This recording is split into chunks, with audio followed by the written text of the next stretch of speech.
Just months after the bombing, Hiroshima lies in ruins. A Catholic priest walks through a gutted church. At his side, for children, their eyes wide with awe and fear. He removes his cap, kneels in silent prayer. The choir loft above is empty, broken, and the sunlight catches the dust on the floor. Life and loss intertwined. A city's heart beaten, yet not broken. Outside, a small patch of barley grows amid the rubble. A reminder that life finds a way. Nearby, newly constructed wooden homes rise where once stood the Japanese Transport Regiment barracks. Simple yellow pine houses, shrubs planted carefully. Families move in, rebuilding not just structures, but hope. The streets are quiet, yet alive with the effort to restore what was lost. In the cemeteries, grief is tangible. Tombstones displaced, small wooden boxes containing remains stacked carefully. A woman kneels to pray. Her hands clasped, a bouquet in front of her. The weight of loss is immense. Yet these rituals, small gestures of remembrance, keep memory alive and humanity enduring. Amid the ruins, survivors search for what they can salvage. A father, mother, and son pick through broken tiles. Tiny pieces of homes that once sheltered them. Japanese boys lift fragments from rubble. Each object, each piece, a connection to the past. A bridge between what was lost and what they hope to rebuild. Through the shattered streets of Hiroshima, women and children move slowly, carefully, stepping over broken tiles, splintered wood, and fallen beams. Their hands gather stones, fragments of roofs, remnants of their homes. Each piece tells a story of what was lost, of rooms where laughter once lived, of walls that held memories. Yet even here, amid dust and ruin, there is determination, quiet, fragile, but unbroken. A woman walks slowly through a ruined graveyard, her steps careful, her gaze fixed on a statue containing the remains of a loved one. In her hands, a bouquet of flowers. She kneels gently, placing each blossom before the box. A quiet tribute to a life lost, a silent moment of remembrance. Around her, rows of similar memorial statues stand, each holding the memory of someone gone. The air feels heavy with sorrow, and in this simple act, the human heart honors what cannot be replaced, a gesture of love and memory amid the ruins. The streets stretch before her, lined with the wreckage of homes. Walls torn down, roofs collapsed, debris scattered like fallen memories. People sit among the ruins, silent, heads bowed. Others walk slowly, passing through the devastation. Their faces marked by sorrow, shock, and exhaustion. Children watch, unsure, clinging to what remains of family and home. The city is quiet, a lull between loss and the first tentative steps of rebuilding.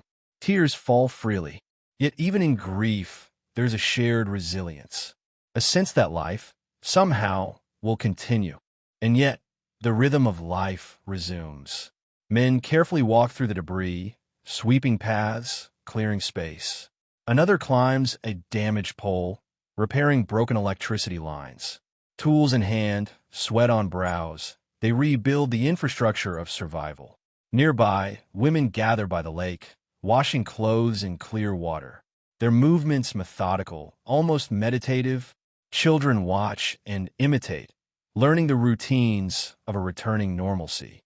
Every repaired line, every washed garment, every cleared street is a thread in the fabric of a city slowly being rewoven. Amid devastation, life asserts itself once more. Quiet, persistent, unstoppable. Inside the small newsroom, a reporter carefully writes his story. Ink flows across the paper as he records the city's recovery. Each word chosen with care. Every detail captured by hand. When finished, he passes the sheets to a colleague. The pages will be prepared manually for printing. This is how the stories of Hiroshima's survival and rebuilding are shared, one handwritten page at a time. So he start by identifying the images, and then he start linking them with the data they describe so that everything is perfect to start the next step.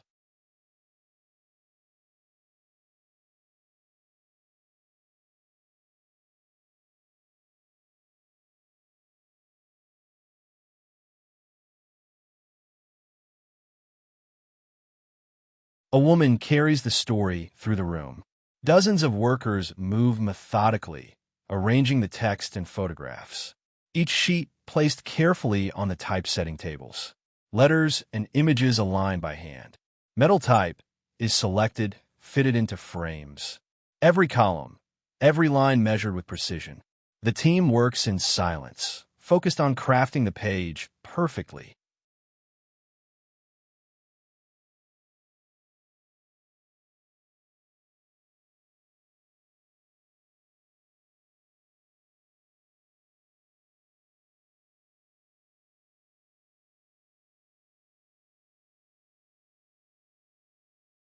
At long tables, women arrange small blocks of metal type.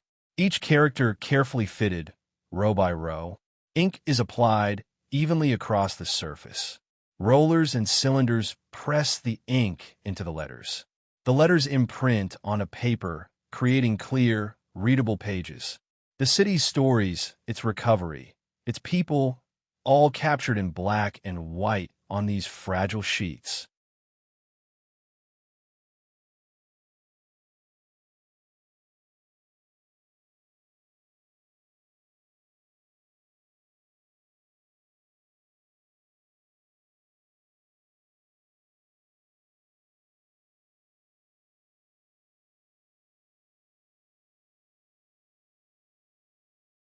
Every worker is part of this rebirth. Hands steady, eyes focused, movements deliberate. Every story set, every letter arranged, every page printed, tells the story of survival, of people rebuilding their lives. This newsroom, humble and crowded, is a microcosm of Hiroshima itself. A city rising one hand at a time, one page at a time. Through dedication, effort, and care, life continues.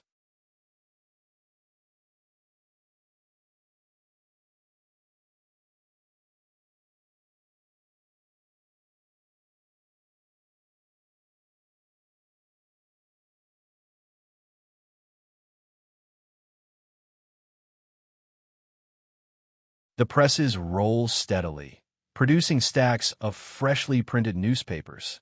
Each page handled with care. Papers are sorted, counted, and prepared to leave the building. Soon, they will be carried into the streets. Delivered by hand to families, shops, and workplaces, the words and images connect a city, documenting life as it slowly returns.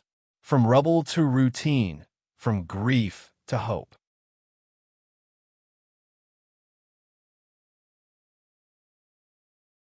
As the last pages leave the press, the workers pause briefly, surveying their work.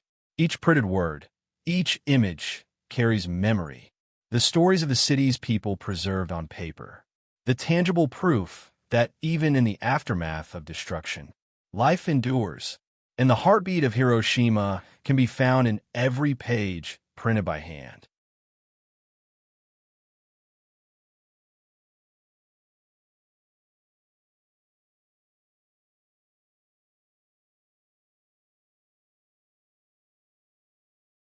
Along a quiet, ruined road, people move slowly, carrying what little they can salvage, walking carefully over the shattered remnants of buildings. Nearby, a woman stretches green herbs across wires tied between two wooden posts. The leaves sway gently in the breeze. Sunlight filters through the trees, glinting off the drying herbs. This simple act of daily life, a small yet powerful symbol of survival and renewal. A group of small children kneels on the ground, gathering stones and debris.